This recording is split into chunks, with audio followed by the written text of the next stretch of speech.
വെബിനാറിലേക്ക് എല്ലാവരെയും സ്വാഗതം ചെയ്യുകയാണ്. പുതിയ വെബിനാർ പോലെ തന്നെ വ്യത്യസ്തമായ രീതിയിലുള്ള ഒരു വെബിനാർ സെഷനാണ് നമ്മൾ ഇവിടെ ചെയ്യാൻ പോകുന്നത്. അതിൽ നമ്മുടെ ഗസ്റ്റായി തിരിക്കുന്നത് നബീൽ മാഞ്ചേരിയാണ്. അദ്ദേഹം എക്കണോമിസ്റ്റ്, ബ്രസൽസിലെ എക്കണോമിക്സ് സെക്ടറിൽ ഉന്നത തലത്തിൽ ജോലി ചെയ്യുകയും ആ സ്ഥാനം നേടിയെടുക്കുന്ന മലയാളികളുടെ അഭിമാനമായ വ്യക്തി കൂടിയാണ്. വൈസ് വയനാട് ഫാമിലിയിലേക്ക്, വെബിനാർ ഫാമിലിയിലേക്ക് വന്ന പുതിയ ആളുകൾ ഒരുപാടുണ്ട്. അതുപോലെ തന്നെ കഴിഞ്ഞ വെബിനാറുകളിലൊക്കെ പങ്കെടുത്ത ഒരുപാട് ആളുകൾ ഇതിൽ വന്നിട്ടുണ്ട്. ഈ ആളുകൾക്കെല്ലാം ഒരുപാട് സംശയങ്ങളും ഒരുപാട് കാര്യങ്ങൾ ഗഹനമായി അറിയാൻ വേണ്ടി വന്ന ഒരാളെന്ന് അറിയാം. അതുകൊണ്ട് തന്നെ നമ്മുടെ സെഷനിലേക്ക് നമ്മൾ മുന്നോട്ട് പോവുകയാണ്. ഈ പരിപാടിയിലേക്ക് വന്ന എല്ലാവരെയും ഞാൻ ഒറ്റവാക്കിൽ സ്വാഗതം ചെയ്യുന്നു. അതുപോലെ തന്നെ നമ്മുടെ ഗസ്റ്റിനെ നബീൽ മഞ്ചേരി സാറെ ഇതിലേക്ക് ഞാൻ സ്വാഗതം ചെയ്യുകയാണ്. നമ്മുടെ ഈ പ്രോഗ്രാം മോഡറേറ്റ് ചെയ്യുന്നത് മുസ്താഖ് സാറാണ്.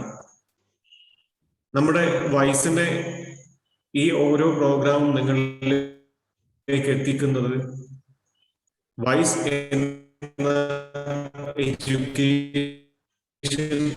സ്ഥാപനം, വിദ്യാഭ്യാസ സ്ഥാപനം എത്രത്തോളം വിദ്യാഭ്യാസത്തിൽ ഗഹനമായി ഇറങ്ങിയിരിക്കുന്നു എന്നതിന്റെ ഒരു ഭാഗം തന്നെ ആയിട്ടാണ് നമ്മൾ ഈ വെബിനാർ നിങ്ങളിലേക്ക് എത്തിക്കുന്നത്.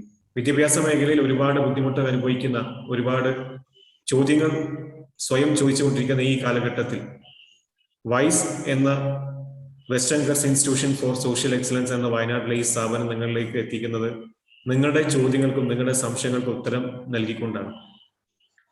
അതിനു വേണ്ടിയിട്ടാണ് ഈ വെബിനാർ ആഴ്ചയിൽ ഞങ്ങൾ സംഘടിപ്പിക്കുന്നത്. വിദ്യാഭ്യാസപരമായി ബുദ്ധിമുട്ട് അനുഭവിക്കുന്ന, അതായത് ബുദ്ധിമുട്ടെന്ന് എന്ന് പറയുന്നത് സാമ്പത്തിക ബുദ്ധിമുട്ടായിരിക്കില്ല, ഒരുപക്ഷെ ഒരു റെഫറൻസിന് വേണ്ടിയിട്ടോ ഒരു ഉത്തരത്തിന് വേണ്ടിയിട്ടോ ഒരുപാട് അലഞ്ഞു നടക്കുന്ന ഒരുപാട് വിദ്യാർത്ഥികളുണ്ട്, രക്ഷിതാക്കളുണ്ട്. അവരുടെ മുന്നിലേക്ക് ഒരൊറ്റ ഉത്തരമായിട്ടും ചെറിയ സമയം കൊണ്ട് എല്ലാം നേടി കൊടുക്കുക എന്ന ലക്ഷ്യത്തോടു കൂടിയിട്ടാണ് വൈസ് എന്ന ഈ വയനാട്ടിലെ സ്ഥാപനം വെബിനാർ കൊണ്ട് ഉദ്ദേശിക്കുന്നത്. വയനാട്ടിലെ വൈസിനെ കുറിച്ച് ചെറുതായിട്ട് പറയുകയാണെങ്കിൽ 7ാം ക്ലാസ് മുതൽ 10ാം ക്ലാസ് വരെയും +1 കൊമേഴ്സ്, ഹ്യൂമാനിറ്റീസ്, സയൻസ്, അതുപോലെ +2 ഹ്യൂമാനിറ്റീസ്, കൊമേഴ്സ്, സയൻസ് എന്നീ ക്ലാസ്സുകളാണ് നമുക്ക് ഇപ്പോൾ ഉള്ളത്. ഇവിടെ വ്യത്യസ്തമായുള്ള ഒരു എഡ്യൂക്കേഷൻ സമ്പ്രദായത്തോട് കൂടിയിട്ടാണ് നമ്മൾ മുന്നോട്ട് പോകുന്നത്. തികച്ചും 7ാം ക്ലാസ് മുതൽ 10ാം ക്ലാസ് വരെയുള്ള കുട്ടികൾക്ക് സാധാരണ കേരള സിലബസ് വിദ്യാഭ്യാസം നൽകുന്നതിന് കൂടെ അഗ്രികൾച്ചർ മേഖലയിലും അനിമൽ ഹസ്ബൻഡറി മേഖലയിലും ഇലക്ട്രിക്കൽ, മെക്കാനിക്കൽ മേഖലകളിലും അതുപോലെ തന്നെ എല്ലാ എൻട്രൻസ് കോച്ചിങ്ങിന് വേണ്ട എല്ലാ തരത്തിലുള്ള കോച്ചിങ്ങുകളോട് കൂടിയിട്ടാണ് നമ്മൾ ഈ അധ്യയന വർഷം നമ്മൾ മുന്നോട്ട് പോകുന്നത്. അതുപോലെ തന്നെ +1 ഏത് ഇഷ്ടമുള്ള സ്ട്രീം എടുത്താലും, കൊമേഴ്സ് ആവട്ടെ, ഹ്യൂമാനിറ്റീസ് ആവട്ടെ, സയൻസ് ആവട്ടെ, ഏത് സ്ട്രീം എടുത്താലും ആ സ്ട്രീമിന്റെ കൂടെ ആഗ്രഹിച്ച ജോലിയുമായി ബന്ധപ്പെട്ട എൻട്രൻസ് കോച്ചിങ്ങോട് കൂടിയിട്ടാണ് നമ്മൾ ഈ ഒരു സ്ഥാപനം മുന്നോട്ട് പോകുന്നത്. സയൻസ് സ്ട്രീമിന്റെ കൂടെ JEE, NEET പോലെ എക്സാമുകൾക്ക് വേണ്ടിയിട്ടുള്ള തീവ്രമായ കോച്ചിങ് കൊടുക്കുന്നുണ്ട്. അതുപോലെ കൊമേഴ്സിന്റെ കൂടെ ആണെങ്കിൽ ചാർട്ടേഡ് അക്കൗണ്ടന്റ്, കാറ്റ്, മാറ്റ് എന്നീ എക്സാമുകൾക്ക് വേണ്ടിയിട്ടുള്ള കോച്ചിങ് കൊടുക്കുന്നുണ്ട്. ഹ്യൂമാനിറ്റീസ് ആണെങ്കിൽ സിവിൽ സർവീസ് എക്സാം പോലുള്ള സ്റ്റാഫ് സെലക്ഷൻ കമ്മീഷന്റെ, അതുപോലെ കേരള PSC അടക്കമുള്ള എല്ലാ എക്സാമുകൾക്ക് വേണ്ടിയിട്ടുള്ള കോച്ചിങ് കൊടുക്കുന്നുണ്ട്. അതിലുപരിയായിട്ട് മറ്റു ഏതെല്ലാം മേഖലയിലേക്ക് കുട്ടികൾക്ക് പോകണോ ആ മേഖലകൾക്കെല്ലാം റിസർച്ച് നടത്തിക്കൊണ്ട് കുട്ടിയെ 7 മുതൽ +2 വരെയുള്ള എല്ലാ ക്ലാസ്സുകളിലും പ്രത്യേക തരത്തിലുള്ള വിദ്യാഭ്യാസ സപ്പോർട്ടുകൾ കൊടുത്തുകൊണ്ടാണ് നമ്മൾ ഈ ഒരു രീതിയിലേക്ക് പോകുന്നത്. അതുകൊണ്ട് തന്നെ ഇവിടെ പഠിക്കുന്ന ഏതൊരു കുട്ടിയും ജോബ് ഓറിയന്റഡ് ആയിട്ടുള്ള പഠനമാണ് നമ്മൾ നൽകുന്നത്. ഇതോടുകൂടി ഈ കുട്ടി ഈ ഒരു സ്ഥാനത്ത് നിന്ന് ഇറങ്ങുന്നതോടുകൂടി സ്വയം സെൽഫ് സഫിഷ്യന്റ് ആവുകയും അതുപോലെ തന്നെ ഏതെങ്കിലും ഇഷ്ടപ്പെട്ട തന്റെ ജോബ് നേടിയെടുക്കുന്നതിനുള്ള പ്രാപ്തമാവുന്ന രീതിയിലേക്ക് മാറുകയും ചെയ്യും. ഇതാണ് വൈസ് അല്ലെങ്കിൽ western girls institution for social excellence എന്ന സ്ഥാപനം കുട്ടികൾക്ക് നൽകുന്നത്. ഏതായാലും നമുക്ക് ഈ പ്രോഗ്രാമിലേക്ക് കടക്കാം. ഒരുപാട് സംശയങ്ങളൊക്കെ ഉണ്ടായിരുന്നു. കഴിഞ്ഞ വെബിനാറുകളിലൊക്കെ ഒരുപാട് ആളുകൾക്ക് ഒരുപാട് സംശയം ഉണ്ടായിരുന്നു. ചോദിച്ചറിഞ്ഞു. അവർക്ക് വേണ്ടപ്പെട്ട കാര്യങ്ങൾ കിട്ടി കഴിഞ്ഞ സയൻസുമായി ബന്ധപ്പെട്ട വെബിനാറിൽ. ഇനി നമ്മുടെ ഹ്യൂമാനിറ്റീസും അതുപോലെ തന്നെ ഈ ഒരു ഹ്യൂമാനിറ്റീസ് സ്ട്രീമുമായി ബന്ധപ്പെട്ട ഒരു വെബിനാറാണ്. അതുപോലെ തന്നെ എക്കണോമിക്സുമായി ബന്ധപ്പെട്ട കാര്യങ്ങളും ഇതിൽ ഉൾപ്പെടുത്തിക്കൊണ്ട് നമ്മുടെ ഗസ്റ്റ് നന്നായിട്ട് സംസാരിക്കും. അദ്ദേഹം അതിൽ പ്രഗത്ഭനാണ്. ഏതായാലും നമ്മുടെ പ്രോഗ്രാമിലേക്ക് കടക്കുകയാണ്. ഈ മോഡറേറ്റർക്ക് Musaq sir, are you there? Yes, Shahid sir, thank you. ഈ പരിപാടി നല്ല രീതിയിൽ നടത്താൻ വേണ്ടിയിട്ട് ഞാൻ അദ്ദേഹത്തെ ഏൽപ്പിക്കുകയാണ്. നന്ദി. അസ്സലാമു അലൈക്കും. All right, Shahid sir, thank you so much, and good evening, everyone. Welcome again to the session. Let me welcome our guest, Mr. Nabil Mancheri, and all those who are present with us this evening. Before we begin, I would like to give you a quick background of our guest today. Mr. Nabil Mancheri is the Secretary General of REIA, that is the Global Rare Earth Industry Association in Brussels. He have also served as senior researcher and project manager at various organizations in the European Union, Japan, and in India. So I welcome him. It is my privilege to welcome him. Over to you, sir, without much ado. Thank you. Thank you. Thank you all for organizing this webinar. And I thank the organizers for inviting me to deliver this lecture or class. And I will be giving kind of mix of both in English and Malayalam, so don't worry. And I will give also a perspective of from my side, what is how you find a job or how you build your career. And thanks again for WISE to organizing this. As you said, I will not it's also make my job easy because you already have done a couple of webinar on focusing on science and other subjects, so that's lessen my burden, and I will focus a bit more on humanities side. And I hope all of you can hear me properly, right? Yes. Yeah, okay. So the organizers and also if you have seen the posters, have seen that people think humanities, so we will focus on humanities. That's largely at in Kerala we when we say humanities എന്ന് പറഞ്ഞാൽ നമ്മൾ largely speak of the subject that include economics, പിന്നെ sociology, political science, psychology, ഇങ്ങനെയുള്ള വിഷയങ്ങളൊക്കെ നമ്മൾ club ചെയ്തിട്ട് നമ്മൾ humanities എന്ന് പറയും. അപ്പോൾ സ്റ്റുഡൻസ് 10ാം ക്ലാസ് കഴിഞ്ഞ സ്റ്റുഡൻസ് ഞാൻ എങ്ങനെ സംസാരിക്കുന്നു വെച്ച് കഴിഞ്ഞാൽ I expect that there are students those who have finished their 10th standard. There are also students those who have passed their +2, and maybe some students already doing graduation. So I will give all of these of these sections. And so largely what people think is that if your son or daughter അല്ലെങ്കിൽ മകൾക്ക് ഒരു science based, most of the people especially in Kerala or India, they always try to find a seat for science stream or try to get into JEE engineering. That's the ultimate thing most of the parents believe. But actually in inner side, if you ask the student, they may have students may have different dream. They may be good throughout the school 10th standard where they may be excel in doing something else. വളരെ വ്യത്യസ്തമായ എന്തെങ്കിലുമൊക്കെ ചെയ്യുന്ന വളരെ കഴിവുള്ള students ഉണ്ടായിരിക്കും. പക്ഷെ parents അല്ലെങ്കിൽ നമ്മുടെ സൊസൈറ്റി അവരെ കമ്പൽ ചെയ്യുന്നത് നമ്മൾ സയൻസ് പഠിച്ചിട്ട് നമ്മൾ എഞ്ചിനീയർ ആയി കഴിഞ്ഞാൽ നമുക്ക് ജോലി ഉറപ്പാണ്. അങ്ങനെയുള്ള ഒരു മെന്റാലിറ്റി നമ്മൾ പ്രത്യേകിച്ച് കേരളത്തിൽ അതുപോലെ തന്നെ ഇന്ത്യയിലുണ്ട്. അപ്പോൾ that's not a good way of educating the young generation. അപ്പോൾ exactly how you induce your how you bring up your children and and make them and try to find a field where they can excel throughout their life. That should be the motto. Now, for example, I have lived in Europe for many years and also in Japan, where I see,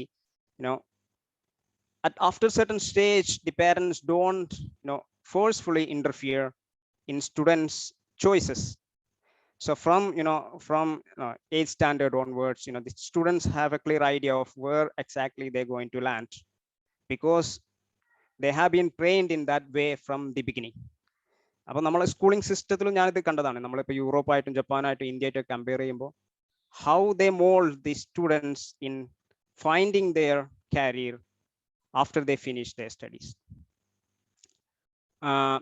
പിന്നെ വേറൊരു കാര്യം നമ്മൾ ഇതിൽ ഒരുപാട് parents ഉണ്ട് എന്ന് ഇപ്പോൾ നമ്മൾ ഓർഗനൈസർ പറഞ്ഞു. അപ്പോൾ പേരൻസ് നമ്മൾ if they are not interested in science, don't compel them to do the science. Even if you do compel them, so what happened is that, okay, they will do a science course +2. Probably they will also they get a good entrance engineering, and over the time, they lose interest, and after 5 years, 10 years, they look for something else. Sometimes they fail, and രണ്ട് നിങ്ങൾ തിരഞ്ഞെടുത്ത ഫീൽഡിലും ആവില്ല, ഇനി തിരിച്ചു പോകുന്ന ആ ഫീൽഡിലും അവർക്ക് Excel ചെയ്യാൻ കഴിയാതെ അവർ പിന്നെ വേറെ എന്തെങ്കിലുമൊക്കെ ആയിട്ട് മാറും. അവർ ആവറേജ് ആളായിട്ട് അത് അങ്ങനെയുള്ള ഒരുപാട് experience I have seen in my own life, my own colleague or my own juniors. ഇപ്പൊ നമുക്ക് തന്നെ അറിയാം, ഇപ്പൊ നമ്മളിപ്പോ റാങ്കൊക്കെ കിട്ടിയ, നമ്മളെ കേരളത്തിൽ റാങ്കൊക്കെ കിട്ടിയിട്ട് അന്ന് വളരെ ഫേമസ് ആയി നിന്നിട്ട് അവർ സയൻസ് സ്ട്രീമിൽ അങ്ങനെയൊക്കെ പോയിട്ട്, അപ്പൊ നമ്മൾക്ക് വിചാരിക്കും അവരൊക്കെ ഇപ്പൊ ഭയങ്കര സയന്റിസ്റ്റ് അല്ലെങ്കിൽ എഞ്ചിനീയേഴ്സ് ഒക്കെ ആയിട്ട് മാറി ഉണ്ടാവും എന്ന് വിചാരിക്കും. പക്ഷെ actually half of them, maybe more than half of them, will be doing something else. പിന്നെ അങ്ങനെ കിട്ടിയിട്ട് അവർ അല്ലെങ്കിൽ അവർ +2 ആ സ്ട്രീം മാറ്റും, അല്ലെങ്കിൽ അവർ ഡിഗ്രിയോടുകൂടി അല്ലെങ്കിൽ സയൻസ് കംപ്ലീറ്റ് മാറ്റും, അവർ സോഷ്യൽ സയൻസിൽ ഏതെങ്കിലും field തിരഞ്ഞെടുത്തിട്ട് sometimes they excel there, sometimes they become famous in that field. That there are also such stories,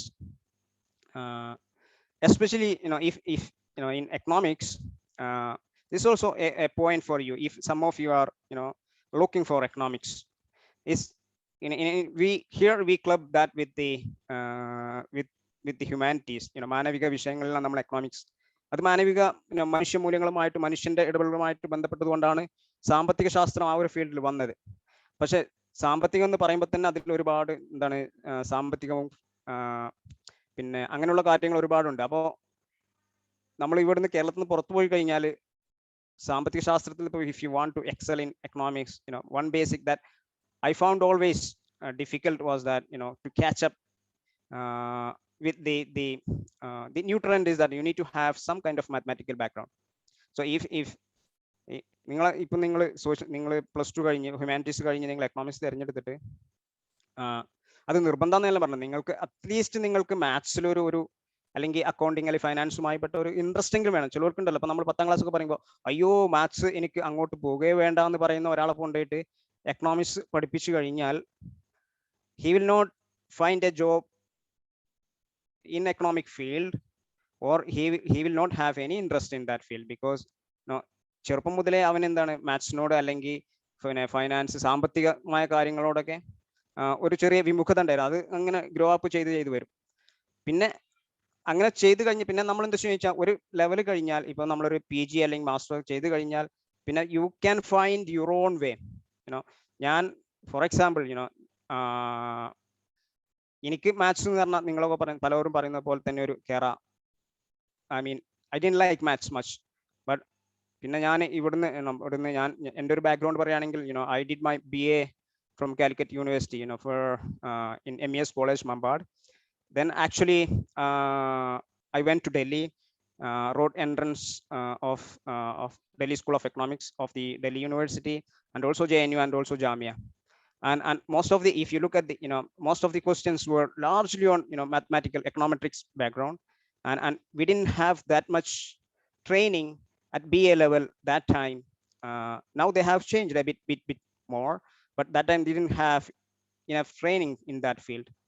But luckily I got for masters I got admission in Jamia, and I could train myself. I came back and I went for some extra tuitions here, for math studies. And so those who are looking for economics field, be aware that if you want to excel, you need to have some kind of interest. You don't need to know the maths, or you don't know the account, or you need to know the calculus, algebra, all basic things that you should have an interest to develop.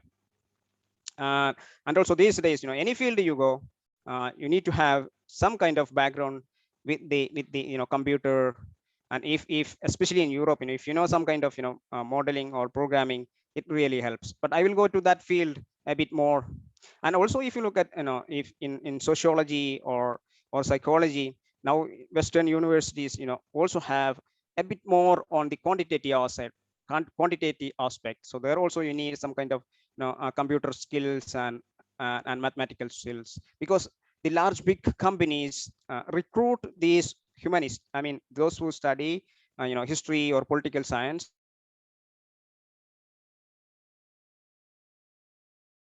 But in business, you also need accountant, you need finance background, you need management. But within management, they also have several other, the large corporate world, they have several other programs. So they need to know the society. So they need sociologists and to find and they give. So to solve that problem, if you are capable with something new, they would appreciate. If you don't know something that you can apply, so it'll be very difficult to retain that job or find a job. During interview, they will find out what kind of skill you have earned during. So that's the difference between us and the Western world or the developed world like Japan. Even if you are a social science student, they develop a certain kind of all aspects of skill during their school days, in building, designing or this kind of thing. Here, if somebody is writing or drawing, a good student who can draw well, you actually don't encouraging him. But actually, if you move, ഇപ്പൊ നിങ്ങൾ എന്താണ് degree അല്ലെങ്കിൽ PG ഒക്കെ പോകുമ്പോൾ അങ്ങനത്തെ ഒരു skill നിങ്ങൾ develop ചെയ്ത് അത് നിങ്ങൾക്ക് തീർച്ചയായിട്ടും, അല്ലെങ്കിൽ നിങ്ങളുടെ ജോബിൽ അങ്ങനെയുള്ള സ്കില്ലൊക്കെ എന്താണ് അവർ റിട്ടേൺ ചെയ്യും, എൻകറേജ് ചെയ്യും. അത് നിങ്ങളെ തീർച്ചയായിട്ടും ഹെൽപ്പ് ചെയ്യും. അതാണ് നമ്മൾ അവരും തമ്മിലുള്ള വ്യത്യാസം. പിന്നെ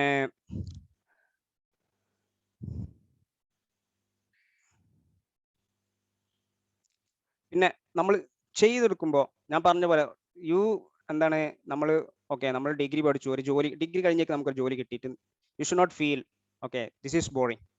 അപ്പൊ എന്താണ്, എവിടെയെങ്കിലും വെച്ചിട്ട് നിങ്ങൾക്കൊരു കരിയർ ബ്രേക്ക് ഉണ്ടാവും. അപ്പൊ അത് സംഭവിക്കാൻ നിങ്ങൾ ആദ്യം തന്നെ ചിന്തിക്കുക എന്താണെന്ന് വെച്ചാൽ, പാരന്റ്സ് ചിന്തിക്കുക, you are not looking for just a job, especially if you done a good join a good institute like Wise. Wise has an objective. Now it's not a factory that you produce blue collar, that just after +2 you can get job. No, we have a large vision.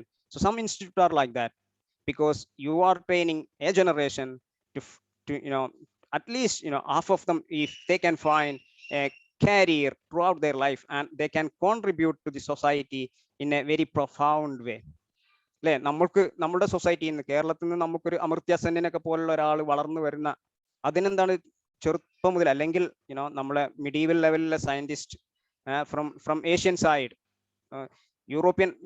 European science grew after the industrial revolution. ഹിസ്റ്ററിയിൽ നമ്മൾ പഠിക്കുന്നതാണ്. Just before the science base was built in the medieval time, during the Asian time, in the Arabian golden era, Al-Biruni, അങ്ങനെയുള്ള കുറെ middle scientist ഉണ്ട്. ആ ഒരു എന്താണ്, അതുപോലെ തന്നെ ചൈനയിൽ അല്ലെ, ചൈനയിലൊക്കെ ഒരുപാട് ചൈനീസ് സയൻസ് അങ്ങനെയുള്ള കാര്യങ്ങളൊക്കെ ഏഷ്യൻ ബാക്ക്ഗ്രൗണ്ട് ആയിരുന്നു. അങ്ങനെയുള്ള ഒരു ലെവലിലോട്ട് നമ്മളെ സ്റ്റുഡൻസിനെ നമുക്ക് ആ തിരിച്ചുപോയ പ്രതാപം വീണ്ടെടുക്കാനുള്ള ഒരു കഴിവ് അത് സോഷ്യൽ സയൻസിലുണ്ട്. നമ്മള് ഇബ്നു ഖൽദൂൻ എന്നൊക്കെ പറഞ്ഞ് ഏഷ്യയിൽ നിന്നുള്ള നമ്മളിപ്പോൾ മോഡേൺ എക്കണോമിക്സിന്റെ ഫാദർ ആദം സ്മിത്ത് ആണെന്ന് പറയുന്ന പോലെ, മിഡീവൽ ടൈമിൽ ഇബ്നു ഖൽദൂൻ ആണ് ഒരു ബേസിക് എക്കണോമിക്സിലെ ഒരു ടാക്സേഷനുമായി ബന്ധപ്പെട്ട കുറെ തിയറികളൊക്കെ ഡെവലപ്പ് ചെയ്തത് ഇങ്ങനെയുള്ള ആളുകളായിരുന്നു. അപ്പൊ അവരൊക്കെ നമ്മൾ മറന്നുപോയി. അപ്പൊ അങ്ങനെയൊക്കെ ഒരു പ്രതാപകാലത്തിലേക്ക് വീണ്ടെടുക്കാൻ അല്ലെ, നമ്മളെ ഇന്ത്യയിൽ നിന്നും അല്ലെ ഒരുപാട് സയന്റിസ്റ്റുകളും ആര്യഭട്ട പോലുള്ളവരൊക്കെ കോൺട്രിബ്യൂട്ട് ചെയ്തിട്ടുണ്ട്. സോഷ്യൽ സയൻസിലുണ്ടായിട്ടുണ്ട്, സയൻസിലുണ്ടായിട്ടുണ്ട്.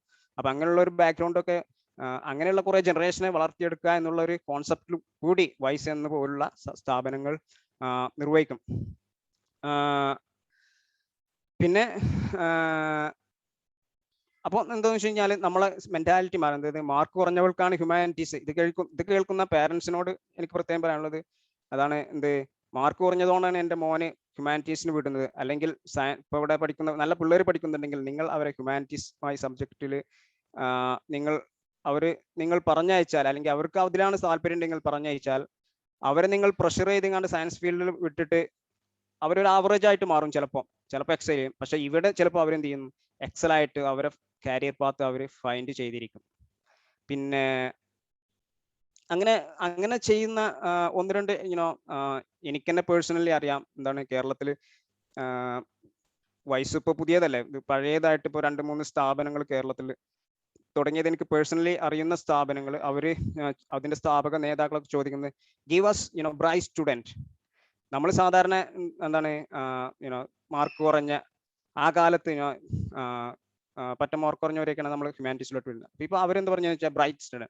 അങ്ങനെ അവർ ബ്രൈറ്റ് സ്റ്റുഡൻറ്റിനെ കൊടുത്തിട്ട് ഇങ്ങനെ സോഷ്യൽ സയൻസിലും ഹ്യൂമാനിറ്റീസിലൊക്കെ ട്രെയിൻ ചെയ്തിട്ട് അവർക്ക് ആ സ്ഥാപനങ്ങളിൽ നിന്ന് ഇറങ്ങിയവരെന്നൊക്കെ പേഴ്സണലി ഇപ്പോൾ നമ്മൾ മീഡിയയിൽ നോക്കുകയാണെങ്കിലും പിന്നെ നമ്മൾ ആക്റ്റീവ് സോഷ്യൽ ലൈഫിൽ നോക്കുകയാണെങ്കിലും അവരൊക്കെ ബാക്ക്ഗ്രൗണ്ട് ചെയ്ത് നോക്കുമ്പോൾ അവർ ഇങ്ങനെയുള്ള സ്ഥാപനങ്ങളിൽ നിന്നൊക്കെ പഠിച്ചിറങ്ങിയവരായിരിക്കും. അങ്ങനെ 2 എക്സാമ്പിൾ എനിക്കറിയാം. അങ്ങനെയുള്ളവരെ നമ്മൾ എന്ത് ചെയ്യണം, we should encourage even the other students to join the humanities field. ഇനി ഞാൻ കുറെ ബാക്ക്ഗ്രൗണ്ട് പറഞ്ഞു പോയി. പിന്നെ എന്താണെന്ന് വെച്ച് കഴിഞ്ഞാൽ ആഫ്റ്റർ +2, ഇപ്പം നിങ്ങൾ +2 പഠിച്ചു കഴിഞ്ഞിട്ട് നിങ്ങൾ ചിന്തിക്കുന്നത് വെച്ചാണ് then sky is the limit. You don't worry, if you get a seat for a BS seat in local college or where you want to, you always, I'm telling to the students, think sky is your limit, okay? And don't worry if you don't get admission here. You try something else in life, and you will find a place for studies. And then what options you have after finishing +2 with humanities? As usual, നമുക്ക് എല്ലാവർക്കും അറിയാം +2 കഴിഞ്ഞതിന് ശേഷം humanities കഴിഞ്ഞതിന് ശേഷം what option ആണ് we have നമുക്കുള്ളത് എന്നത്. നമുക്ക് ഓക്കെ, ഇപ്പം നമ്മൾ സയൻസ് കഴിഞ്ഞാൽ അവർ പറയും എഞ്ചിനീയറിംഗ് ഉണ്ട്, മെഡിസിൻ ഉണ്ട്, അങ്ങനെയുള്ളതുണ്ട്. ഓക്കെ, പക്ഷെ ആ ഒരു ഫീൽഡിലും നിങ്ങൾ ഇപ്പോൾ ഇവിടുന്ന് ട്രെയിൻ ചെയ്ത് ചില കോഴ്സ് ചെയ്ത് കഴിഞ്ഞാൽ നിങ്ങൾക്കും അവർ എക്സാക്ട്ലി നിങ്ങൾക്ക് ഡോക്ടർമാർ മെഡിക്കൽ ഡോക്ടർ ആകാൻ പറ്റില്ലെങ്കിൽ അതുപോലെ പറ്റുന്ന ഫീൽഡുകൾ ആ ഫീൽഡുകളിലും ഉണ്ട്. അപ്പോൾ ആസ് യൂഷ്വൽ നമ്മൾ +2 ഹ്യൂമാനിറ്റീസ് കഴിഞ്ഞാൽ നമ്മൾ എന്ത് ചെയ്യുക, ഡിഗ്രിക്ക് നോക്കും അല്ലേ. നാട്ടിൽ ഏതെങ്കിലും കോളേജ് ഉണ്ടെങ്കിൽ ചിലപ്പോൾ അവിടെ നമുക്ക് ഇഷ്ടം എക്കണോമിക്സ് ആയിരിക്കും, ചിലപ്പോൾ നിങ്ങൾക്ക് കിട്ടുക ചിലപ്പോൾ സോഷ്യോളജി ആകും. അങ്ങനെയാണ് അധികം പേരും നമ്മുടെ നാട്ടിൽ, അങ്ങനെയാണ് സിസ്റ്റം. ചിലപ്പോൾ എന്താണ് നമുക്ക് ഏതാണോ അഡ്മിഷൻ കിട്ടുന്നത് അതിലോട്ട് നമ്മൾ പോകും. എൻ്റെ കേസ് അങ്ങനെ തന്നെയായിരുന്നു. അന്ന് ആ സമയത്ത് ഒരു 20 വർഷം മുമ്പൊക്കെ എന്താണെന്ന് വെച്ച് കഴിഞ്ഞാൽ നമുക്ക് even our parents cannot differentiate. I mean economics പഠിച്ചാൽ എന്താണ്, അല്ലെങ്കിൽ സോഷ്യോളജി പഠിച്ചാൽ എന്താണ്, അല്ലെങ്കിൽ ഹിസ്റ്ററി പഠിച്ചാൽ എന്താകും, അങ്ങനെ ഒരു ഡിഫറൻഷിയേറ്റ് നമുക്ക് അന്നുണ്ടായിരുന്നില്ല. ഇപ്പൊ നമുക്ക് ഇതുപോലുള്ള കുറേ ക്ലാസ്സുകളും പിന്നെ എല്ലാവർക്കും നമ്മളെ സൊസൈറ്റി ഒക്കെ എല്ലാവർക്കും അറിയാം എന്താണ് കോഴ്സ് എന്നൊക്കെ. അപ്പൊ നിങ്ങൾക്ക് ഇഷ്ടമുള്ള കോഴ്സ് നിങ്ങൾക്ക് ഇഷ്ടമുള്ളിടത്ത് തിരഞ്ഞെടുക്കാം. പിന്നെ +2 കഴിഞ്ഞാൽ നിങ്ങൾക്കും ചില പ്രൊഫഷണൽ കോഴ്സുകൾ like some students will go for mass media courses, journalism, translation and this kind of thing. And also some stop studying. ചിലർ എന്ത് ചെയ്യും, +2 കഴിഞ്ഞാൽ പ്രത്യേകിച്ച് ഹ്യൂമാനിറ്റീസ് ആയിട്ടുള്ളവർ എന്ത് ചെയ്യും, +2 കഴിഞ്ഞാൽ പിന്നെ നോർമൽ ഡിഗ്രിക്ക് പോകില്ല, പിന്നെ എന്തെങ്കിലും IT കമ്പ്യൂട്ടർ ഡിസൈനിങ്, പിന്നെ അങ്ങനെയുള്ള കുറേ കാര്യം, അക്കൗണ്ടിങ് എന്നൊക്കെ കാര്യങ്ങളുണ്ട്. വീണ്ടും ഒരു ട്രെയിനിങ് പ്രൊഫഷണൽ കോഴ്സ് തിരഞ്ഞെടുത്ത്, അല്ലെങ്കിൽ travel and tourism kind of thing, IATA course, അങ്ങനെയുള്ള ചെറിയ ചെറിയ കോഴ്സുകൾക്ക് പോയിട്ട് they will find a job somewhere and they try to settle. But അങ്ങനെ പോകുന്നവർക്കും okay, that give you a job, but after 5 years or 10 years are you how you should be able to, okay, 5 years you will get money, but after that you should be happy to live forever. So finding a career is actually a long planning process. Okay, ഈ പറഞ്ഞ കോഴ്സുകളൊക്കെ ഞാൻ പറഞ്ഞു. പിന്നെ അതുപോലെ തന്നെ ഇങ്ങനെയുള്ള കോഴ്സുകൾ ഇപ്പം നമ്മൾ തിരഞ്ഞെടുക്കുകയാണെങ്കിൽ എൻ്റെ ഒരു പേഴ്സണൽ എക്സ്പീരിയൻസ് വെച്ചിട്ട്, ഓക്കെ, എക്കണോമിക്സ്, ഹിസ്റ്ററി, അല്ലെങ്കിൽ പിന്നെ സൈക്കോളജി, ഇതിൽ തന്നെ ഇപ്പം നമ്മൾ സൈക്കോളജി ഒക്കെ ഒന്ന് സ്പെഷ്യലൈസ് ചെയ്ത് കഴിഞ്ഞാൽ നിങ്ങൾ ആക്ച്വലി എ പ്രൊഫഷണൽ, നിങ്ങൾക്ക് ഒരു ഡോക്ടർ പോലെയൊക്കെ തന്നെ നിങ്ങൾക്ക് അല്ലെങ്കിൽ വലിയ വലിയ കമ്പനികൾ തന്നെ അവർക്ക് സൈക്കോളജി സ്പെഷ്യലൈസ് ചെയ്ത ആളുകൾ ആവശ്യമുണ്ട്. അപ്പോൾ ഇതൊക്കെ നമുക്ക് ഹ്യൂമാനിറ്റീസിൽ ഇതുപോലെ സ്പെഷ്യലൈസ് ചെയ്ത് പോയി കഴിഞ്ഞാൽ, അതുപോലെ തന്നെ ജോഗ്രഫി നമ്മൾ കേരളത്തിൽ അന്നൊന്നും ഇപ്പോൾ എവിടെയൊക്കെ കോളേജിലുണ്ട്, ആകെ 2 കോളേജിലായിരുന്നു ഞാനൊക്കെ പഠിക്കുമ്പോണ്ടായിരുന്നത്, ഒന്ന് പാലക്കാട് വന്നിട്ട് ട്രിവാൻഡ്രത്തും. ജോഗ്രഫി തന്നെ അത് കഴിഞ്ഞ് ജോഗ്രഫി പഠിച്ചു കഴിഞ്ഞാൽ അതിൽ GIS എന്നൊക്കെ പറഞ്ഞ് കുറെ അന്ന് ഡെവലപ്പ് ചെയ്തിട്ടുണ്ട്, ഇപ്പോൾ കുറെ എക്സ്പാൻഡ് ചെയ്തിട്ടുണ്ട്. അവർ അത് ജിയോളജിയുമായിട്ട് എക്സ്പാൻഡ് ചെയ്തെങ്ങാണ്ട് ഇപ്പോൾ നിങ്ങൾക്ക് ഇപ്പോൾ ഇവിടുന്ന് ജോഗ്രഫി കഴിഞ്ഞിട്ട് GISൽ നല്ലൊരു ട്രെയിനിങ് ഉണ്ടെങ്കിൽ യൂറോപ്യൻ യൂണിവേഴ്സിറ്റിയിൽ ഒരു ഏതെങ്കിലും യൂണിവേഴ്സിറ്റി ഒരു മാസ്റ്റേഴ്സ് കോഴ്സ് GISൽ ചെയ്തിട്ട് അവിടെ പല ഫീൽഡിലും, കാരണം അവിടെ ഈ അഗ്രികൾച്ചർ ഫീൽഡിലൊക്കെ ഇതിന്റെ ആപ്ലിക്കേഷൻ ഒക്കെ വളരെ വലുതാണ്. കാരണം അവിടെ അഗ്രികൾച്ചർ എന്ന് പറഞ്ഞാൽ ഇവിടെ നമ്മളെ ചെറിയ ചെറിയ പ്ലോട്ട് അല്ല, അവിടെ വലിയ കോർപ്പറേറ്റ് അല്ലെങ്കിൽ വലിയ ഫീൽഡാണ്. അതുപോലെ തന്നെ അങ്ങനെ ഒരുപാട് സാധ്യതകൾ ഏത് വിഷയം എടുക്കുകയാണെങ്കിൽ, ഇപ്പൊ ഹിസ്റ്ററി എടുക്കുകയാണെങ്കിൽ തന്നെ നിങ്ങൾ just after BA, okay, if നിങ്ങൾ എന്താണോ പ്ലാൻ ചെയ്യുന്നത്, ഇപ്പൊ നിങ്ങൾ BA കഴിഞ്ഞിട്ട് PSC എഴുതാനാണെങ്കിൽ ഇങ്ങനെയൊന്നും ചിന്തിക്കേണ്ട ആവശ്യമില്ല. ജസ്റ്റ് ഹിസ്റ്ററി എടുക്കുക, പിന്നെ PSC എഴുതിയിട്ട് എന്തെങ്കിലും ക്ലറിക്കൽ ജോബ് അല്ലെ, UD ക്ലർക്ക് VD ക്ലർക്ക് എന്നൊക്കെ പറഞ്ഞ് നിങ്ങളെ ജോലി പിന്നെ through out till you retire, you take same bus, you eat same thing, your life, you live for that life. Same like after 10th class കഴിഞ്ഞിട്ട് ഇപ്പൊ നമ്മളൊക്കെ എൻ്റെ കൂടെ ഒക്കെ പഠിച്ചിരുന്നതാണ്, ചിലപ്പോൾ okay they get money, but money doesn't bring you happiness always, right? So എന്താണ്, ഇപ്പൊ ഒരാൾ കട തുടങ്ങി, നല്ല ബിസിനസ്സിൽ ഭയങ്കര ശക്തമായി, എന്നും ഞാൻ കാണുന്നത് അയാൾ രാവിലെ 9 മണിക്ക് കട തുറക്കുന്നു, രാത്രി 12 മണി വരെ ആ കടയിൽ കാര്യങ്ങൾ നടക്കുന്നു. അത് 60 വയസ്സ് വരെ അയാൾ അല്ലെ ഇരുന്ന് പിന്നെ കൊളസ്ട്രോൾ അങ്ങനെ രോഗം കിട്ടിയാണ്ട് he make money. So that's not the life, that's not the purpose of the life. You should find happiness, you should socialize, you should do community work and this kind of thing. So career should bring you that happiness in your life. Then if you want to ask any questions in between, that's also okay, if the organizers are okay. Otherwise I'm going to wind up, and then we can have the interactive session. Then the options, like I said, after you finish, you have options. You can either study the colleges you apply as usual in your same district, or in Kerala you can also go to, if you are in Wayanad, you can go to Trivandrum and apply there, or you can go to India, in Delhi or Hyderabad or Bangalore, and all options give you a different perspective in life. Or you can try for abroad. I will a bit more concentrate on abroad because I live there for, and there are advantages. നിങ്ങളിപ്പോൾ ഒരു course, same course നിങ്ങൾ എന്താണ് കേരളത്തിൽ നിന്ന് ചെയ്തു, അല്ല same course നിങ്ങൾ പുറത്ത് പോയി ചെയ്തു, ഹൈദരാബാദിൽ അല്ലെങ്കിൽ ഡൽഹിയിൽ പോയി ചെയ്തോ, that actually have a merit. ഞാൻ ഇവിടുന്ന് മാസ്റ്റേഴ്സിന് ആ സമയത്ത് MA എക്കണോമിക്സിന് ഞാൻ ഡൽഹി പോയപ്പോൾ ആളുകൾ ചോദിച്ചിരുന്നു, ഇവിടെ നിന്ന് എക്കണോമിക്സ് കിട്ടായിട്ടാണോ ഡൽഹി പോയിട്ടുണ്ട്. അത് ആളുകളുടെ ഒരു മെന്റാലിറ്റി അങ്ങനെ. Even educated people, even some teachers will ask, why did you go to so far, leaving your family and this kind of thing. But if you don't go, I always tell some of my in classes, you will become a frog in a well. Yeah, this is എന്താണ് കിണറ്റിലെ തവളയെ പോലെ, അതാണ് world എന്ന് പറഞ്ഞ് ഇപ്പൊ നിങ്ങൾ you will feel comfort. ഒരു തവളയ്ക്ക് ഒരു കിണറ്റിൽ അത് മതി, എന്താണ് ജീവിതകാലം മുഴുവൻ ജീവിക്കാൻ, അതാണ് വേൾഡ്, മുകളിൽ എന്തെന്ന് അറിയാത്ത രീതിയിൽ. അപ്പൊ അവർ ചോദിക്കും, ഇങ്ങനെയുള്ള സൗകര്യമൊക്കെ വിട്ടിട്ട് ഇങ്ങനെയുള്ള കാര്യങ്ങൾ ഇതില്ല അതൊക്കെ പറഞ്ഞിട്ട് why you want to go. But when you move out of the well, you will find another world. That's what my personal experience. Till that time, people will think, oh, this is the comfortable zone that I can build my career. So I always prefer go and explore your world. All big people, if you look any people, those who have remained in their comfort zone, they cannot reach. If you look, the big people who have reached some high levels, the big വലിയ ആളുകൾ എവിടേക്ക് എത്തിപ്പെട്ടെന്ന് വെച്ചാൽ അവരൊക്കെ അവരെ comfort സോണിൽ നിന്ന് വിട്ടുപോയിട്ടേ എത്തിപ്പെട്ടിട്ടു, അല്ലെങ്കിൽ അവരവരുടെ കംഫർട്ടബിൾ സോണിൽ ജീവിതകാലം മുഴുവൻ കഴിയും. They may be happy, they may not be happy. Even if you reach a certain level, throughout life you cannot be happy. You will have both negative and positive things. അപ്പോൾ ഈ പറഞ്ഞ കോഴ്സുകളൊക്കെ നിങ്ങൾക്ക് എന്ത് ചെയ്യാം, കേരളത്തിലും ചെയ്യാം, കേരളത്തിന് പുറത്തും ചെയ്യാം. So prefer, if you have even finding job after, even if you do a normal BA course from Kerala or from other universities, even the opportunities you find there will be different. You will get more opportunities if you move from here. So I always prefer that. And also the third aspect, okay, all courses I said, and there is a third aspect.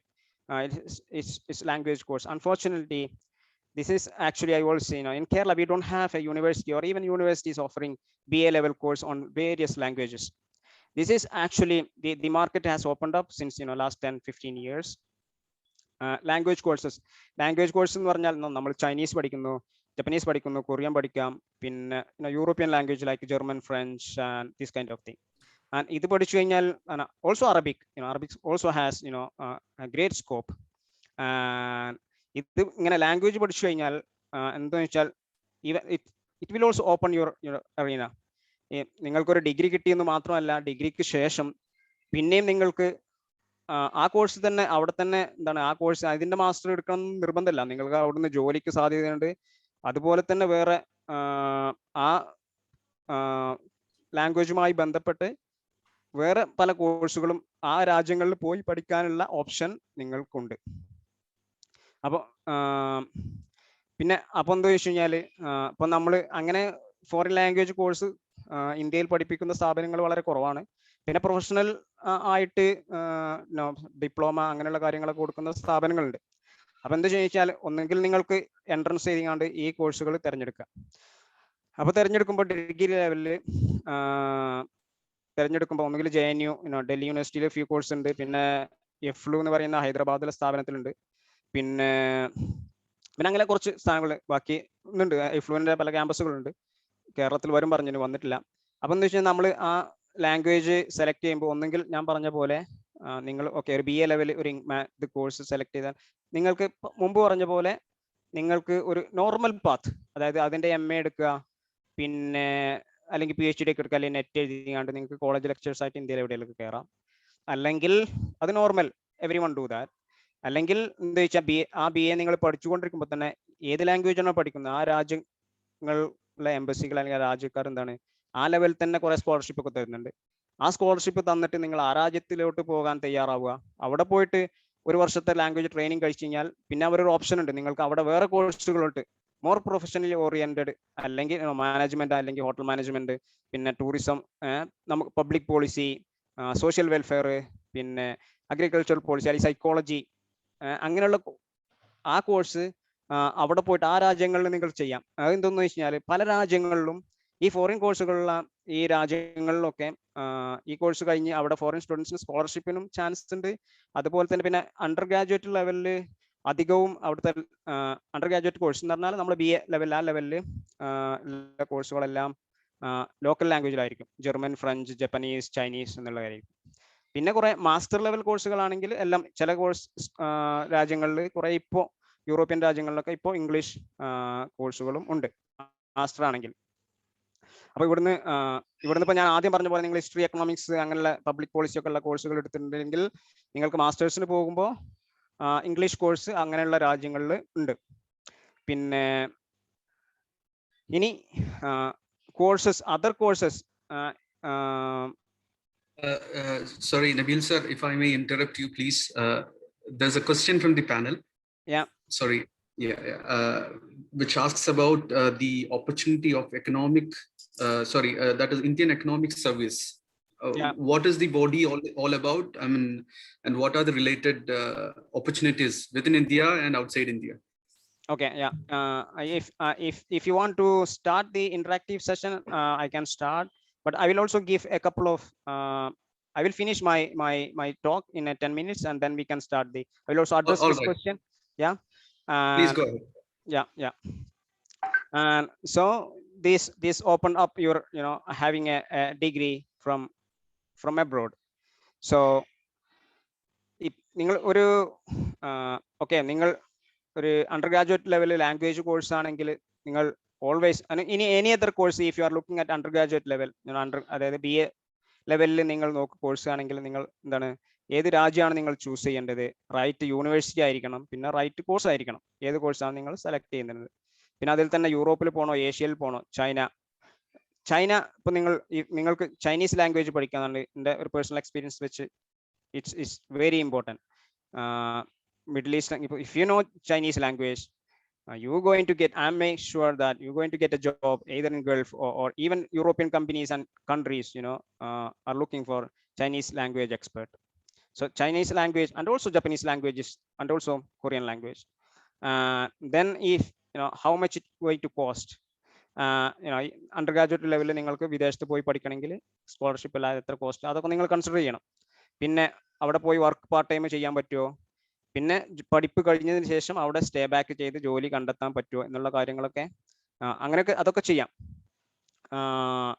അപ്പോൾ യൂറോപ്പിലാണെങ്കിൽ എന്താണ്, ഒരുപാട് നമ്മൾ കേട്ടിട്ടില്ലെങ്കിലും world റാങ്കിങ്ങിൽ ഒരുപാട് മുകളിൽ നിൽക്കുന്ന ഒരുപാട് universities ഉണ്ട്. പിന്നെ അവിടെ നിങ്ങൾ നോക്കുമ്പോൾ ചില യൂണിവേഴ്സിറ്റികൾ, ജർമ്മനിയിലൊക്കെ പ്രത്യേകിച്ച് ചിലപ്പോൾ ചില യൂണിവേഴ്സിറ്റികളിൽ വളരെ തുച്ഛ ട്യൂഷൻ ഫീ ഉണ്ടാകായിരുന്നു. അപ്പോൾ നിങ്ങൾ UK അല്ലെങ്കിൽ ഓസ്ട്രേലിയ, US ഒക്കെ നോക്കുകയാണെങ്കിൽ അണ്ടർ ഗ്രാജുവേറ്റ് ലെവൽ അല്ലെങ്കിൽ പോസ്റ്റ് ഗ്രാജുവേറ്റ് ലെവലാണെങ്കിലും ഭയങ്കര ഫീ ആയിരിക്കും. അവിടെയൊക്കെ ഒരു മാർക്കറ്റ് ഓറിയന്റഡ് ആണ് യൂണിവേഴ്സിറ്റി സിസ്റ്റം ഒക്കെ. പക്ഷെ അതർ യൂറോപ്യൻ കൺട്രീസ് അല്ലെങ്കിൽ ജപ്പാനും ഉണ്ട് അത്യാവശ്യം, അല്ലെങ്കിൽ കൊറിയ, ചൈനയൊക്കെ നോക്കുകയാണെങ്കിൽ ട്യൂഷൻ ഫീ വളരെ കുറവായിരിക്കും. ചിലപ്പോൾ 0 ആയിരിക്കും, ചിലപ്പോൾ കുറച്ച് ഒരു 3000 യൂറോ അങ്ങനെയുള്ളതായിരിക്കും. പിന്നെ സ്കോളർഷിപ്പ് അവൈലബിൾ ആണ് largely mainly four master and PhD students. പിന്നെ നിങ്ങൾക്ക് എന്ത് ചെയ്യാം, പാർട്ട് ടൈം വർക്ക് യൂറോപ്പിന്റെ എൻ്റെ ഒരു എക്സ്പീരിയൻസ് വെച്ചിട്ട് ഒരു 20 hours പെർ വീക്ക് എന്താണ് നിങ്ങൾക്ക് പാർട്ട് ടൈം വർക്ക്. അപ്പോൾ എന്താ ചെയ്യുന്നത് വെച്ച് കഴിഞ്ഞാൽ, നിങ്ങൾ മാസ്റ്റേഴ്സിന് അല്ലെങ്കിൽ ഡിഗ്രിക്ക് പോകുമ്പോൾ കഴിഞ്ഞാൽ നമ്മളിവിടെ യൂണിവേഴ്സിറ്റി രീതിയിൽ പഠിപ്പിക്കുന്ന, ഇവിടെ ഇപ്പോൾ ഡിഗ്രിക്ക് പഠിക്കുന്ന ആൾക്കാരുണ്ടാവും, അതുപോലെയല്ല അവിടുത്തെ പഠന സിസ്റ്റം. അത് ഫുൾ സ്റ്റുഡൻറ് ഓറിയന്റഡ് ആണ്. അവർ നമ്മൾക്ക് എന്താണ് just guide, even at the BA level, they just guide you. They will give you lectures, then guide you. Then you will have a lot of work to do. They really trained you where the field, in the field where you are studying, which is language or economics or psychology or whatever it is. So they will make you an expert in that field, even at undergraduate level, with all the constituted training activities. So അപ്പോൾ ഒരു part time ജോബിന് 20 അതിനൊന്നും നിങ്ങൾ ചിലപ്പോൾ ജോലി, അപ്പോൾ നിങ്ങൾ part time ജോബിനാണ് മുൻകൂട്ടം നിൽക്കുന്നത്, ചിലപ്പോൾ നിങ്ങൾക്ക് 3 വർഷം കൊണ്ട് തീർക്കേണ്ട കോഴ്സ് ചിലപ്പോൾ 3 വർഷം കൊണ്ട് തീർക്കില്ല, അല്ലെങ്കിൽ 2 വർഷം കൊണ്ട് തീർക്കേണ്ട മാസ്റ്റർ കോഴ്സ് ചിലപ്പോൾ 3-3.5 വർഷമൊക്കെ എടുക്കേണ്ടി വരും. അതാണ് അവിടെ ഉള്ളൊരു പ്രശ്നം. പിന്നെ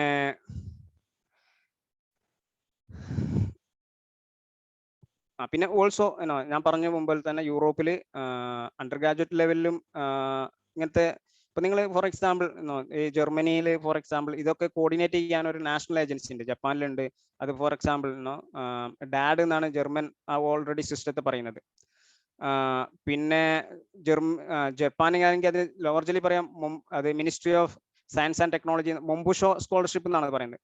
ആ മൊംബുഷോ നിങ്ങൾ വെബ്സൈറ്റ് എടുത്തു കഴിഞ്ഞാൽ അതിൽ ഉണ്ടാവും ഏതൊക്കെ കോഴ്സുകളാണ് ഇംഗ്ലീഷ് ഉള്ളത്. പക്ഷെ എന്തോ ഒരു പ്രശ്നം, ഇംഗ്ലീഷ് കോഴ്സ് എടുത്തു കഴിഞ്ഞാൽ എന്താ പ്രശ്നം എന്ന് വെച്ച് കഴിഞ്ഞാൽ, നിങ്ങൾക്ക് അവിടെ അണ്ടർ ഗ്രാജുവേറ്റ് മാസ്റ്റേഴ്സ് ചെയ്ത് കഴിഞ്ഞാൽ ഈ നോൺ ഇംഗ്ലീഷ് രാജ്യങ്ങളിൽ പിന്നെ ലാംഗ്വേജ് ഒരു ക്രിട്ടിക്കൽ ബാരിയർ ആണ്. ഫൈൻഡ് എ ജോബ്, നിങ്ങൾക്ക് പഠനം കഴിഞ്ഞ് 1 വർഷം 1.5 വർഷം നിങ്ങൾക്ക് ജോലി കണ്ടെത്താം എന്ന് പറഞ്ഞൊരു സമയമുണ്ട്. ആ സമയത്ത് എന്താണ്, നിങ്ങൾക്ക് ജോലി കണ്ടെത്തണമെങ്കിൽ ഇവിടെയൊക്കെ ലാംഗ്വേജ് മസ്റ്റാണ്. അപ്പോൾ എന്താ വെച്ചാൽ, അപ്പോൾ പിന്നെ എന്തായാലും ഒരു 6 മാസം ആ ലാംഗ്വേജ് ട്രെയിനിങ് ഒക്കെ പോകുന്നതിന് പകരം ആദ്യം നിങ്ങൾ ലാംഗ്വേജ് ട്രെയിൻ ആയിട്ട് അവിടെ നാഷണൽ ലാംഗ്വേജിൽ എന്താണ് നമ്മൾ പറഞ്ഞ സോഷ്യോളജിയോ എക്കണോമിക്സോ ഒക്കെ പഠിക്കുകയാണെങ്കിൽ that will give you more opportunity. That's sure that will give you a job in that country. നിങ്ങൾ ഇംഗ്ലീഷ് കോഴ്സ് നിങ്ങൾ എക്കണോമിക്സ് അല്ലെങ്കിൽ സൈക്കോളജി അല്ലെങ്കിൽ ജോഗ്രഫി ഇംഗ്ലീഷിൽ പഠിച്ചിട്ട് പിന്നെ അവിടെ ഒരു ജോലി കണ്ടെത്തണമെന്നുണ്ടെങ്കിൽ ആ ലാംഗ്വേജ് വീണ്ടും പഠിക്കേണ്ടി വരും. അപ്പോൾ അതൊരു സെറ്റ് ബാക്ക് ആണ്. അപ്പോൾ നിങ്ങൾ എന്താണ്, okay I find a English course with no tuition fee, അപ്പോൾ നിങ്ങൾ പോയിട്ട് പിന്നെ അവിടെ കണ്ടിട്ട് പിന്നെ ജോലി കിട്ടാൻ ഭയങ്കര ബുദ്ധിമുട്ടാവും. അപ്പോൾ നിങ്ങൾ എന്താണ് പിന്നെ എക്സ്ട്രാ ലാംഗ്വേജ് പഠിക്കാൻ പിന്നെ അഡീഷണൽ ഇയർ ഒക്കെ എടുക്കേണ്ടി വരും. അപ്പോൾ അത് നിങ്ങൾ കെയർഫുൾ ആയിട്ട് ചെയ്യാം. പിന്നെ ഇതൊക്കെ പിന്നെ നിങ്ങൾ സ്ഥിരമായിട്ട് കേൾക്കുന്നതാകുന്നു. അവിടുത്തെ അണ്ടർ ഗ്രാജുവേറ്റ് പ്രോഗ്രാം ഒന്നുകിൽ 3 വർഷം അല്ലെങ്കിൽ 4 വർഷമായിരിക്കും. മാസ്റ്റർ പ്രോഗ്രാം ചിലപ്പോൾ 1 വർഷമായിരിക്കും, ചിലപ്പോൾ 2 വർഷമായിരിക്കും. പിന്നെ PhD ആണെങ്കിൽ 3 to 4 years ആണ് എടുക്കുന്നത്. അത് എല്ലാ സബ്ജക്റ്റിലും ഉണ്ടായിരിക്കും.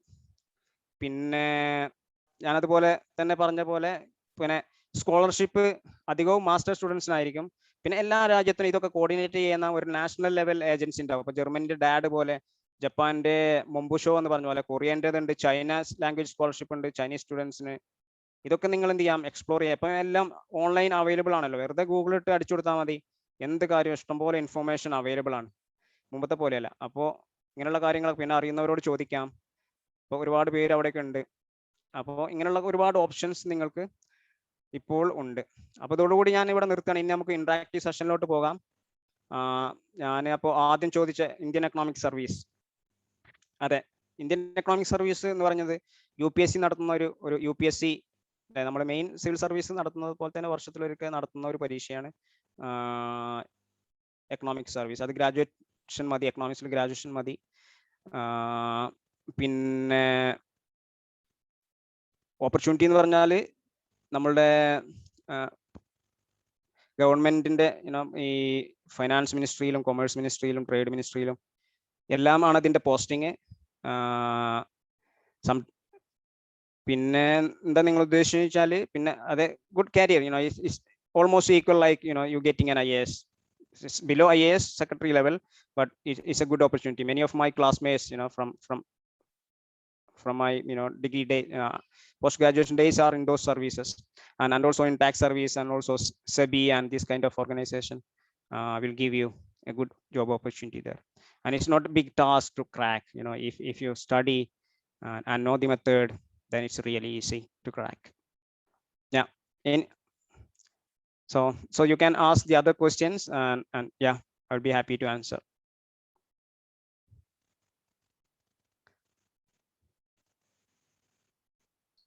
Yeah, Nabil sir, there's another question from the panel which says about where in India we can join for English integrated PG. If you may be able to answer. I didn't get the question. English integrated PG. I mean BA plus MA. Is that the question? Yeah. Yes. Okay. I'm not exactly sure, but I think probably some of the IITs, like the IITs have this integrated course in languages, probably in English. So probably check IIT Guwahati or I think and also yeah, because science they already have integrated programs for English. You have to check. I'm not personally know. Yeah. So what is your view on political science and the scope in political science? Yeah. Political science scope is no subject is lesser to any other subject.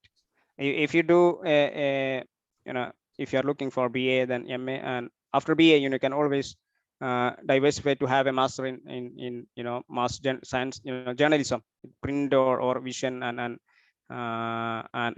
that train you to have a kind of reach your path. And the other option is that you can choose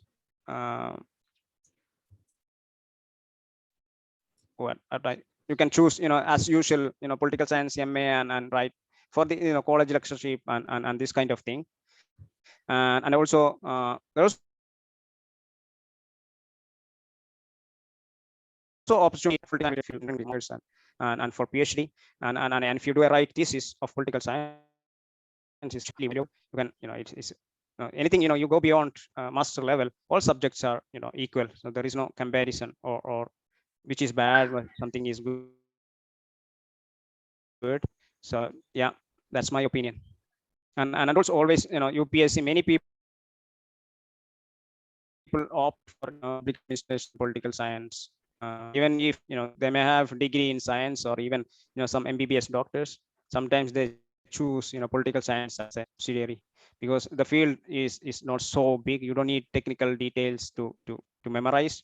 So political science, if you want to, and if you start preparing for UPSC, even if you are not able to crack the UPSC, there are other courses that you'll be easily able to get other job. UPSC കിട്ടിയില്ലെങ്കിലും other job, if you are trained in political science like SSC, like our inaugural address they mentioned SSC, or even Kerala PSC, you can go so for what that. are the possibilities of getting into a teaching field after pursuing let's say humanities? It's same for science. So which teaching field, if you want to join for at what level, if you want to be a school teacher or a secondary school level, in Kerala is pretty tough to get a government job, we all know. But you can also go for other, if you do in Delhi or somewhere, you can also look for other opportunities in other countries. And Yeah, and you can also, beyond that, you can also go for research. And yeah, and I also seen, people, get, for example, one of my friend, who studied Chinese first, then he went to China, then he did a political science degree there, in Chinese language. Now he's a professor. He started as assistant professor in a very good Chinese university. So that option is there, so that's one option is there. And if you go to, do a political science in Western world, in English speaking world, you can also be, get lectureship in those countries. Yeah. There's a question on MSW. This is actually a kind of, course, professional course, open for humanities students. But these days, other students, from other field also comes to the MSW course. Those who have done science and, clinical psychology and this kind of thing, but which is actually a good course, and that provide you even after, it's MSW is master level. So after masters, it give you a lot of opportunities. And it's also the social work course also have a lot of opportunities in Europe and Australia and other countries if you do a kind of research degree there. And I hear that getting, because there are also aging population, social security aspects, and within the social work sector. In Kerala, in India, is largely people go for, kind of NGO world. This is actually a world, but there are also other companies, and also these days, big companies in Western world also recruit MSWs, train people to manage their CSR fund, and then, they all have a CSR department, and they have to spend that money. If it is a multinational company, they spend this MSW trained and other people to the African countries if they have operations there, and they manage the social aspects of setting up various projects. Yeah, so that's a good option. Yeah. Sorry, another question. After studying political science, can we join as a strategic advisor in any organizations? Studying political science at what level? Just after BA? And what is the strategic advisor? You don't, if it's a small company, a local company, or that can give you, but in a big multinational company, just a BA won't be enough. You have to grow your field, and you have to get some experience. And strategic advisor is a top level job. So you have to reach that level through several, trainings and several years of experience. But of course, political, people from political science background have reached that level. Yeah. Sir, government jobs like say Indian police service അല്ലെങ്കിൽ CBI പോലെയുള്ള ജോലികളിലേക്ക് എത്തിപ്പെടാനായിട്ട് സഹായിക്കുന്ന courses ഏതൊക്കെയാണ്? You don't need any course. I mean,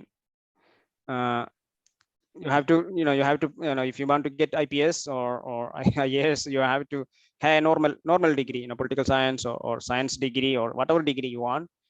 Then you have to clear the UPSC and join that force. And yeah, these are not the, the degree that you can buy. It's not like that. Yeah. I don't know if ശരിയായ ഉത്തരമാണോ പറഞ്ഞത്, ശരിയായ question ആണ് ചോദിച്ചത്. Okay. സോഷ്യോളജിയുടെ scopes എന്തൊക്കെയാണ്? Sociology actually, so it's something related to social work. It's also same like a bit more broad into, എന്താ വെച്ച് കഴിഞ്ഞാൽ sociology degree പഠിച്ചിട്ട് പിന്നെ മാസ്റ്റർ ലെവലിൽ നിങ്ങൾക്ക് സ്പെഷ്യലൈസ് ചെയ്യാൻ പല യൂണിവേഴ്സിറ്റികളിലും പല ഓപ്പർച്യൂണിറ്റി ഉണ്ട്, especially in the western world, related to development studies and this kind of thing. So the scope is much wider compared to political science. So you will get same opportunities like political science, but sociology has much wider aspect. If even in the research field, there are, professors doing different things related to sociology.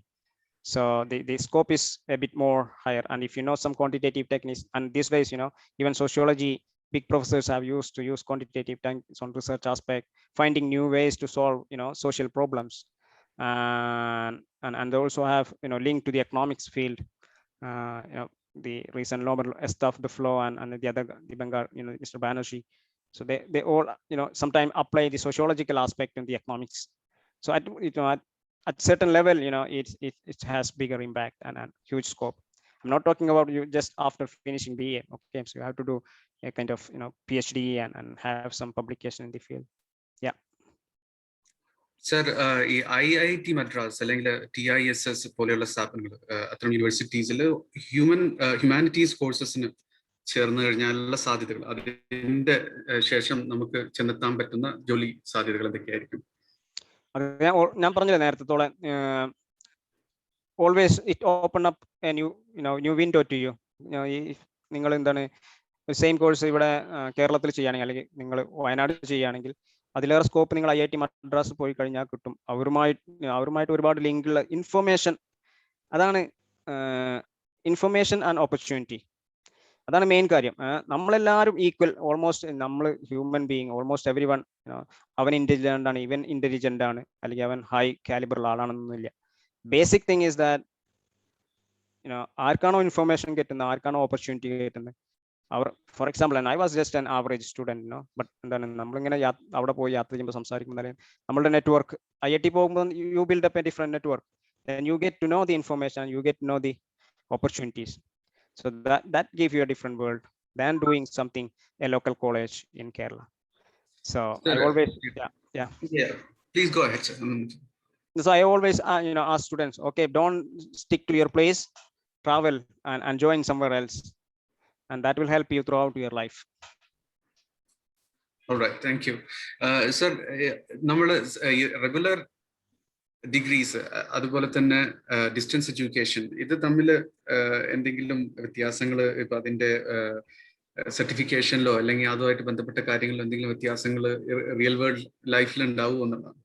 ഇല്ല, ഒരു വ്യത്യാസം ഉണ്ടാവില്ല. There is no difference if you are trained enough, if you are knowledge enough. So there is no difference. For example, the certificate you get from, for example, IGNOU is as valuable as a degree certificate you get from Calicut University. And then if you want to do a master degree, so and this, now the online things have become, MOOCs and all that kind of thing. So there is no difference, but you have to show the commitment of the, the physical class and the online class. Yeah. All right, sir. Maths, അതുപോലെ തന്നെ chemistry, ഇത്തരം oriented chemistry അതുപോലെ തന്നെ maths oriented ആയിട്ടുള്ള courses ചെയ്യുമ്പോൾ അതിന്റെ സാധ്യതകൾ എന്തൊക്കെയായിരിക്കും ഭാവി? അത് കമ്പാരിറ്റീവ്ലി ഹ്യൂമാനിറ്റീസ് അപേക്ഷിച്ച് ഒന്നുകൂടി സ്കോപ്പ്, നമ്മൾ അത് സത്യമാണ് ഒരു കാര്യത്തിൽ. അതെന്താണെന്ന് വെച്ചാൽ, നിങ്ങൾക്ക് ഇൻട്രസ്റ്റ് ഉണ്ടെങ്കിൽ കെമിസ്ട്രി ഒക്കെ ആണെങ്കിൽ മാത്സ്, എന്നാലും പിന്നെ വെറും മാത്സും വെറും കെമിസ്ട്രി പഠിച്ചുകൊണ്ട് വെറും മാത്സ് പഠിച്ചോ, അതിൻ്റെ കൂടെ ഒരു പ്രോഗ്രാമിംഗ് സ്കില്ല്, പിന്നെ ഏതെങ്കിലും പ്രോഗ്രാം ലാംഗ്വേജ് ഒക്കെ അറിയുന്നുണ്ടെങ്കിൽ you can find a job and or some other things, higher studies, etc. and chemistry അതുപോലെ തന്നെയാണ്. just not the BSc in chemistry. You go for a master's from a nice university, and there are big opportunities in companies or also in the research field.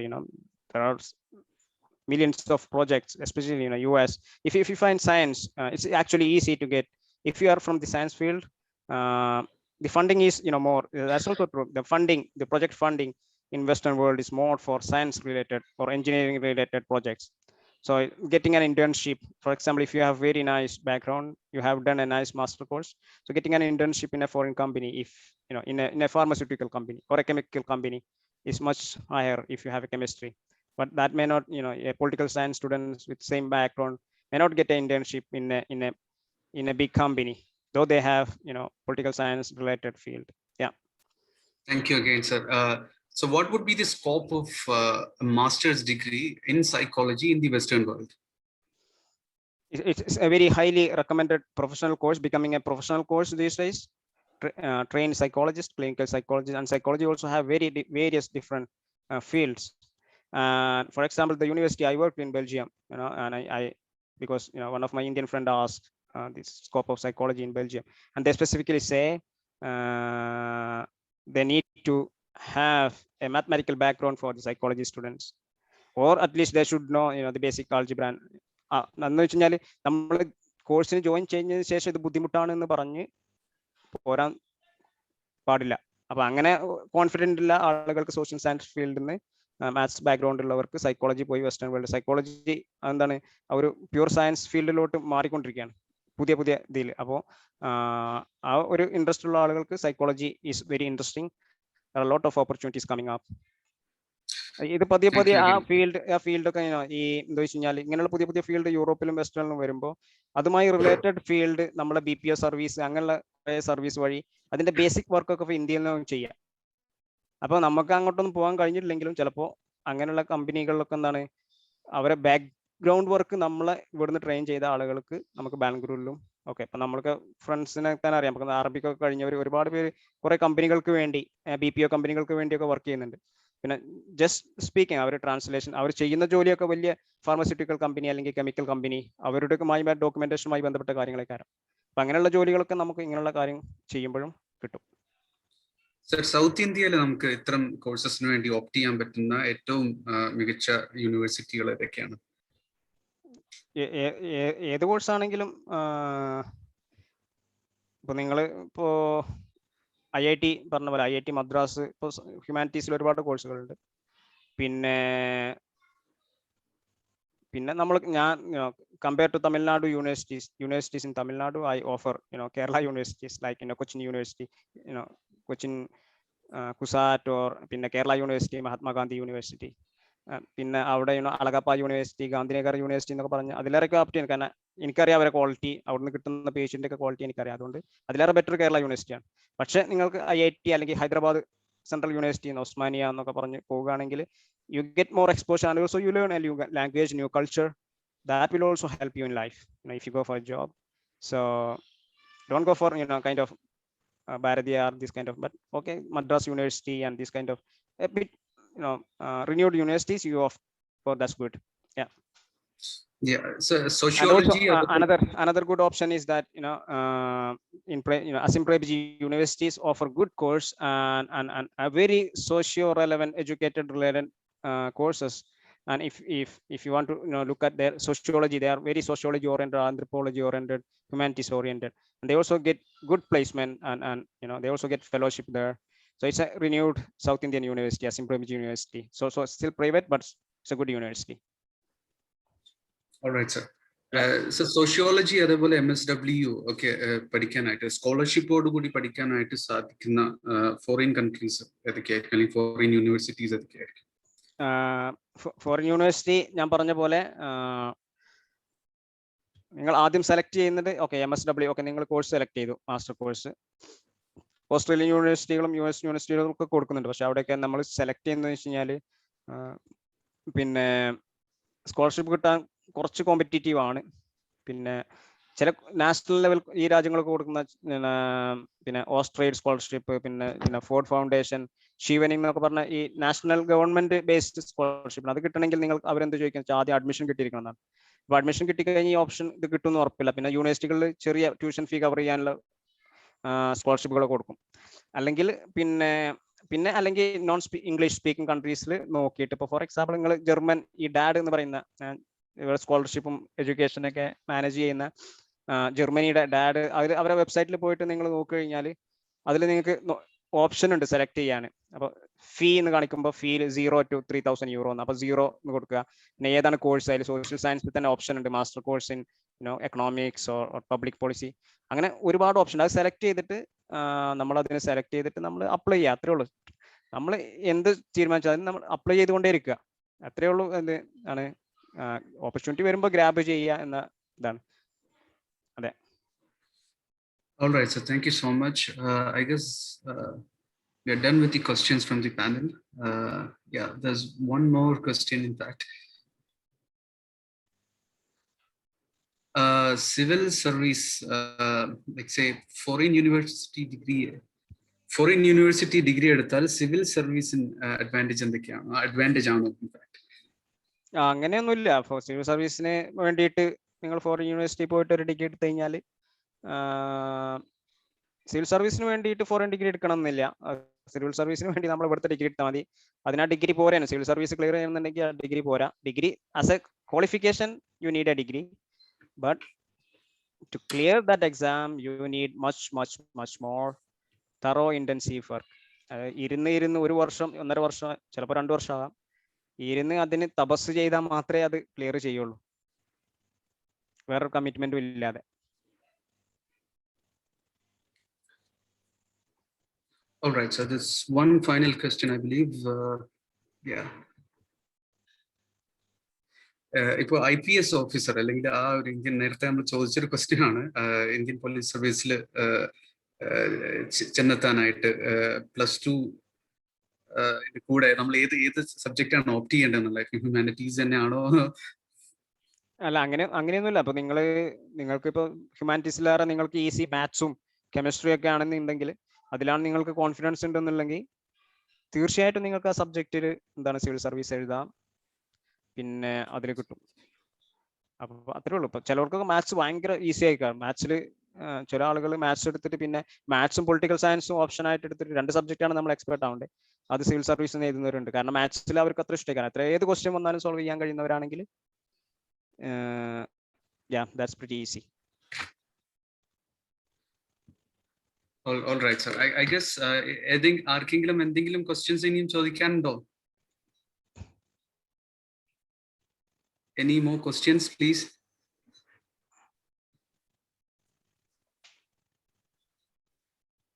Yeah, I guess we are done with the questions. Thank you so much.